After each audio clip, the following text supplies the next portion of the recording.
வணக்கம் மக்களே. நம்ம பிரியங்காவால் துஷார் வெளில போயிட்டார் அப்படின்னு சொன்னால் உங்களால் நம்ப முடியுமா? அதை பற்றி தான் இந்த வீடியோவில் பேச போகிறோம்.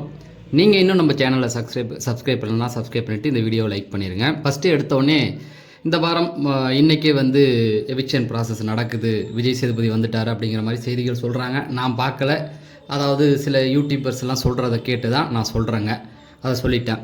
ஸோ இந்த வாரம் டபுள் எவிக்ஷன் இருக்குது அப்படிங்கிறதையும் சொல்லியிருக்காங்க. அந்த டபுள் எவிக்ஷனில் ஒவ்வொருத்தவங்க ஒவ்வொரு பேரை மாற்றி சொன்னாலும் எல்லாரும் ஒரு பேரை கரெக்டாக சொல்கிறாங்க.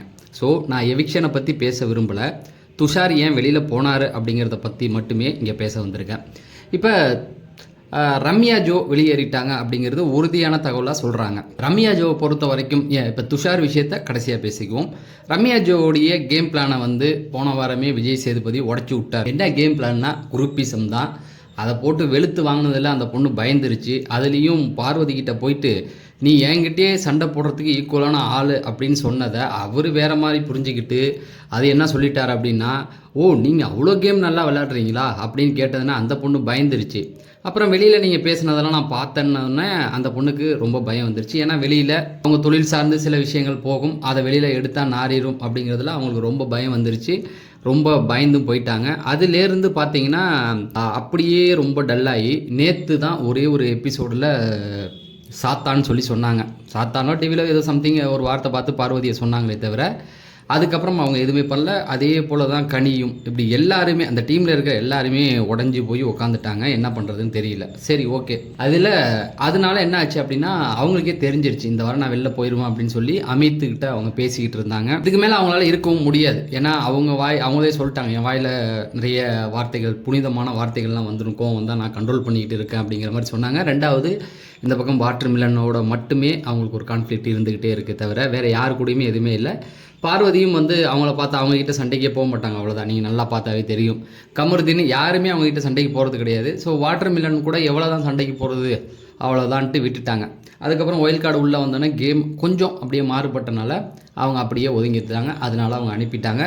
சரி, இனிமே அவங்களால கண்டென்ட் வராது அப்படிங்கிறது கன்ஃபார்ம் ஆயிடுச்சு. அதனால தான் அவங்கள எடுத்துட்டாங்க. சரி, இதை விட்டுருவோம். அதுக்கப்புறம் என்னங்க பிரியங்காவால் துஷார் வெளில போயிட்டார் அப்படின்னு சொல்கிறீங்களேன்னு கேட்டிங்கன்னா அதில் ஒரு முக்கியமான விஷயம் இருக்குது. இதில் நிறைய பாயிண்ட் சேர்த்து பேசணும். ஃபஸ்ட்டு எடுத்தோடனே இந்த வாரம் நாமினேஷன்லாம் அவன் வந்திருக்கான். போன வாரம் போட்டு விஜய் சேதுபதி வெளுத்து வாங்கியிருக்காரு. ப்ளஸ் வாரம் தான் அவனை வெளுத்து வாங்குறாரு. அதனால் அவன் அதை கேட்டுக்கிட்டு அமைதியாக இருந்துருவான். இதில் என்ன அப்படின்னு பார்த்தீங்கன்னா ஒன்னர் ஷோவில் என்ன வருது வரல அப்படிங்கிறது அவங்களுக்கு தெரியாது. ஆனால் லைவில் அங்கங்கே ஓடிக்கிட்டு பேசிக்கிட்டுலாம் இருப்பான் இல்லையா, அவன் நினைக்கிறான் என்னென்னா நம்ம லைவில் வருவோம், ஏதோ ஒரு சீன் ஒரு நாளைக்காவது வந்துடுவோம் அப்படிங்கிற ஒரு நம்பிக்கை அவனுக்கும் மரோருவாக்கெல்லாம் இருக்கும். அப்படி இருக்கும்போது இங்கே எபிசோடில் அவளை காட்டுறதே கிடையாது. அதை தான் அவனுக்கு அது தெரியாது இல்லையா.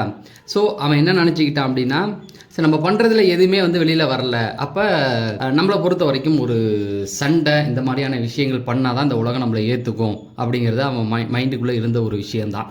ஸோ இப்படி இருக்கும்பொழுது தான் ஒயில் கார்டெல்லாம் உள்ளே வந்தாங்க. உள்ளே வந்ததுக்கு அப்புறமேட்டுக்கு நல்லா தான் போயிட்டு இருந்தது. இப்படியே போயிட்டு இருக்கும்போது அன்னைக்கு காலையில் ஒரு ஃபைட் ஒன்று வருது, ஒரு ப்ராங்க் ஒன்று பண்ணுறாங்க. அந்த ப்ராங்க்கில் என்ன ஆகுது அப்படின்னு பார்த்தீங்கன்னா 2 பேர் அடிச்சுக்கிட்டாங்க.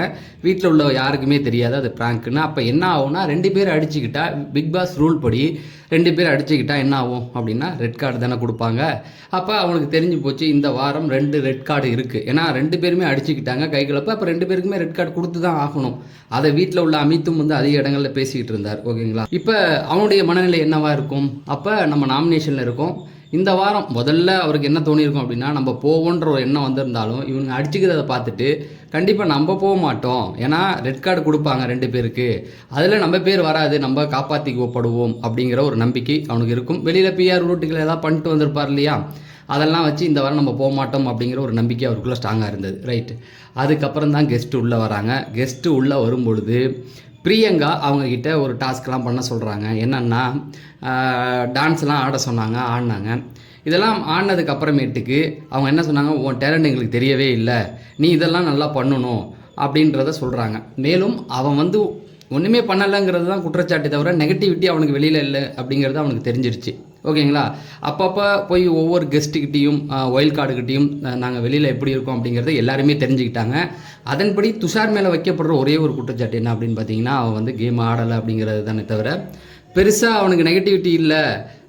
எல்லாருமே ஒரே ஒரு குற்றச்சாட்டு தானே வைக்கிறாங்க அப்படிங்கிறத மைண்டில் வச்சுக்கிட்டான். அப்போ பிரியங்கா சொன்ன அந்த ஒரு வார்த்தை என்ன அப்படின்னு பார்த்தீங்கன்னா, நீ கேம் ஆடு, ஆக்டிவாக இரு அப்படிங்கிறத அவன் சொன்னான். அப்போ அவன் மைண்டுக்குள்ளே என்ன ஆச்சு, இந்த வாரம் நம்ம போக மாட்டோம், நாமினேஷனில் இருக்கோம், போக மாட்டோம், வெளியில் நமக்கு நெகட்டிவிட்டி கிடையாது, அடுத்தது பார்த்தீங்கன்னா நம்ம ஏதாவது ஒரு சின்ன சின்ன விஷயங்கள் பண்ணால் நம்ம வெளியில் வந்துடுவோம் அப்படிங்கிறத மைண்டில் ஏற்றிக்கிட்டான். அந்த நேரத்தில் தான் திவ்யா வந்து அவங்கக்கிட்ட பேச வராங்க, அதாவது அந்த மேனேஜராக இருக்கும் பொழுது. அப்போ அவங்க 2 பேருக்கும் ஒரு முட்டல் மோதல் அந்த இடத்துல வந்துச்சு. அந்த இடத்துல திவ்யா வந்து ஓவராக கொஞ்சம் ஆட்டிடியூட் காமிச்சாங்கன்னு வச்சுக்குவோம். அப்போ அவன் ஒரு விஷயம் சொல்ல வரான், காது கொடுத்து கேட்டிருக்கலாம், இல்லை நான் கேட்க மாட்டேன் அப்படின்போது இப்போ நம்ம பேசும்பொழுது நீ பேசக்கூடாதுன்னு இடத்துல நமக்கு கோவம் தான் வரும். அதை வந்து ரியாக்ட் பண்ணான். அதுக்கப்புறமேட்டுக்கு திவ்யா ஒரு இடத்துல பங்கமாக அவனை போட்டு கொடுத்தாங்க. எங்கே அப்படின்னு பார்த்தீங்கன்னா, கெஸ்ட்டு ஏதோ ஒரு சம்திங், அந்த கெஸ்ட்டு நேற்று வந்து ஸ்டாண்டரா வம்பு பண்ணிகிட்டு இருந்தாங்களா தும்மிக்கிட்டு, அப்போ வந்து அவனை போட்டு கொடுத்துட்டாங்க. அப்போ போட்டு கொடுத்துட்டு என்ன சொல்லிட்டாங்க அப்படின்னா, உண்மை இருந்தால் தைரியம் இருந்தால் அவனையும் வந்து ஒத்துக்கிட்டோம் அப்படிங்கிற மாதிரி சொன்னோடனே அங்கேயும் வந்து அவங்களுக்கு ஒரு கான்ஃப்ளிக்ட் வந்துருச்சு. ஸோ அதன் விளைவாக தான் பார்த்தீங்கன்னா நேற்று மதியானம் இதை விட்டால் வேலைக்கே ஆகாது. ஏன்னா அவனுக்கு மைண்டாக என்னாச்சு, நம்ம ஏதாவது ஒரு சண்டை போடணும். இதுக்கு முன்னாடி இந்த மாதிரியான சந்தர்ப்பங்கள் வந்தது. அதில் ஒரு சந்தர்ப்பத்தை மட்டுமே யூஸ் பண்ணிக்கிட்டான். அரோராவுக்காக கமருதீன்கிட்ட சண்டைக்கு போனான். அதை தவிர மற்ற சந்தர்ப்பங்கள்லாம் சண்டை போடாமல் அமைதியாக வந்துட்டான். ஓகேங்களா? இப்போ அவனுக்கு மைண்டுக்குள்ளே என்ன இருந்திருக்கும் அப்படின்னு பார்த்தீங்கன்னா, சரி இந்த இடத்துல அவனுக்கும் இவங்களுக்குமே அங்கே ஒரு சண்டை வரல. அந்த இடத்துல பார்த்தீங்கன்னா கமருதீனுக்கிட்ட தான் அவங்க பேச போகிறாங்க. ஆனால் இவன் டக்குன்னு எந்திரிச்சு இவனாக தான் சண்டைக்கு போகிறான். அப்படி இருக்கும்போது அவன் மனநிலை என்ன ஆகிடுச்சு அப்படின்னு பார்த்தீங்கன்னா, நம்ம சேஃபான ஒரு இடத்துல இருக்கிறோம், நம்ம இப்போ வெளியில் தெரியணும், அவ்வளோதான். அதனால நம்ம இப்போ கண்டிப்பாக ஏந்திரிச்சு பேசினா கண்டிப்பாக வெளியில் தெரியும், இதுலேருந்து கொஞ்சம் நம்ம ஆக்டிவாக வரும். விஜய் சேதுபதியும் இந்த வாரத்தில் வந்து நம்மளை பற்றி 2 வார்த்தை ஏதாவது பேசுவார், ஏதோ கேம் ஆண்டோம் ஏதாவது சொல்லுவார் அப்படிங்கிறதுனால தான் ஏந்திரிச்சு அவன் சண்டை போட்டான். அந்த சண்டையை அதோடு விடாமல் மிட் நைட்லாம் உட்காந்து எல்லாத்தையுமே ரிஜிஸ்டர் பண்ணிகிட்டு இருந்தான். திவ்யாவுக்கு யார் கூட ஆகலை அப்படின்னு பார்த்தீங்கன்னா, வியானா கூட ஆகலை, ப்ளஸ் பார்வதி கூட ஆகலை. இவங்க 2 பேர்கிட்டையுமே போய் திரும்ப இதை பற்றி அவன் பேசிக்கிட்டே இருந்தான். இந்த மாதிரி அவங்க இப்படி பண்ணிட்டாங்க, அவங்க மேலே தான் தப்பு அப்படிங்கிறத திரும்ப எல்லாத்தையும் ரிஜிஸ்டர் பண்ணது. என்னன்னா, இந்த வாரம் இவன் ஏன் சண்டை போட்டான் அப்படின்னு யாராவது கேட்டாங்க அப்படின்னா என்ன சொல்கிறதுக்கு, இவனுக்கு சப்போர்ட்டிவாக 4 பேர் வரணும் இல்லையா? அதை தான் தொடர்ந்து மிட் நைட்டில் கூட உட்காந்து வியானா கிட்ட இதெல்லாம் சொல்லிக்கிட்டு இருந்தான். ஸோ இதெல்லாம் பேசி அவன் பாயிண்ட்டையும் தனக்குன்னு ரெடி பண்ணி வச்சுக்கிட்டான். நேற்று நைட்டு என்னென்னா, இவங்க கத்தக்கூடாதுன்னு சொல்லிட்டு இவங்க கத்துனாங்க, இவங்க நல்லவங்க மாதிரி ப்ரொஜெக்ட் பண்ணிக்கிறாங்க, நாங்கள் கேம் விளாட்லன்னு சொல்கிறாங்க, நாங்கள் கேம் விளாண்டா அது தப்பு அப்படிங்கிற மாதிரி சொல்கிறாங்க அப்படிங்கிற பாயிண்ட்லாம் நேற்று வியானா கிட்ட உட்காந்து நைட்டு சொல்லிகிட்டு இருக்கான். ஸோ இதெல்லாம் அவன் ரெடி பண்ணி வச்சுருந்தான். ஆனால் என்ன ஆச்சு அப்படின்னு பார்த்தீங்கன்னா, ஓட்டிங்கில் அவன் இத்தனை வாரம் பார்த்தீங்கன்னா எந்த ஒரு இம்ப்ரூவ்மெண்ட்டுமே கிடையாது. டீமும் வந்து அவனுக்காக நிறைய ஸ்பேஸ் கொடுத்து பார்த்துட்டாங்க. இப்போ உட்காந்து பார்க்குற டீமுக்கு தெரியும் இல்லையா, நம்ம பார்க்குற மாதிரி அங்கே டீம்லேயும் உட்காந்து பார்த்துக்கிட்டு தானே இருப்பாங்க, அவங்களுக்கு தெரியும் இல்லையா, இந்த வாரம் இதுக்காக தான் அவன் இதை பண்ணான், இல்லைனா அடுத்த வாரம் அவன் திரும்ப கண்டென்ட் கொடுப்பானா இல்லையா அப்படிங்கிறது தான். இல்லைனா எஃப்சியை தூக்குற மாதிரி இருக்கும். ஆனால் எஃப்சிஏ மேலே அவங்களுக்கு ஒரு நம்பிக்கை இருந்துக்கிட்டு தான் இருக்குது. அவன் கோவப்படுவான், வார்த்தைகள் வரும் அப்படிங்கிறது நல்லாவே தெரியும். அதனால் எஃப்சியை உள்ளே வச்சுருந்தா எப்போ வேணால் ஒரு பெரிய ஃபைட் வந்தால் அவன் உள்ளே வருவான், ஏதாவது ஒன்று பேசி ஒரு கண்டென்ட் கிடைக்கும் அப்படிங்கிறது தான் அவங்களுடைய பெரிய நம்பிக்கை. ஆனால் இதில் என்ன அப்படின்னு பார்த்தீங்கன்னா, கெமி போகலை அப்படிங்கிறது தான். கெமிக்கு ஓட்டு இருக்குது, அவங்க வந்து ஒரு 5 இடத்துக்கு முன்னாடி தான் இருக்காங்க. இவங்களெல்லாம் தாண்டி கடந்து வந்து பார்த்தீங்கன்னா, இல்லைன்னா பார்த்தீங்கன்னா பிரவீன் இருக்காப்புல. பிரவீன் வந்து இந்த வாட்டி கேப்டன்சி டாஸ்க்கு வந்துட்டார். அவர் பொறுத்த வரைக்கும் ஒரு டாஸ்க்கை நல்லா விளையாண்டுக்கிட்டு இருக்காரு. அதனால அவரை இப்போ தூக்க முடியாது அப்படிங்கிறதுனால தான் இவரை தூக்கியிருக்காங்க. துஷார் பொறுத்த வரைக்கும் ஒன்றும் பெரிய இல்லை, ஒரு பெரிய பிளாட்ஃபார்மை வீணடிச்சிட்டாரு அப்படிங்கிறது தான். இன்னும் கொஞ்சம் அதாவது ஒரு கொரியன் பாய் மாதிரி வந்தார் இல்லையா, எல்லாருக்குமே அது அந்த ஒரு இது பிடிச்சிருந்தது. நிறைய இப்போ கொரியன் படம்லாம் வந்து இப்போ போகுது, சவுத் கொரியன் மூவிலாம் இப்போ ரிவ்யூ பயங்கரமாக போயிட்டுருக்கு. ஸோ அதனால் கேர்ள்ஸ் ஃபாலோவர்ஸ் அதிகமாக வருவாங்கன்னு தான் இவனை எடுத்துக்கிட்டது.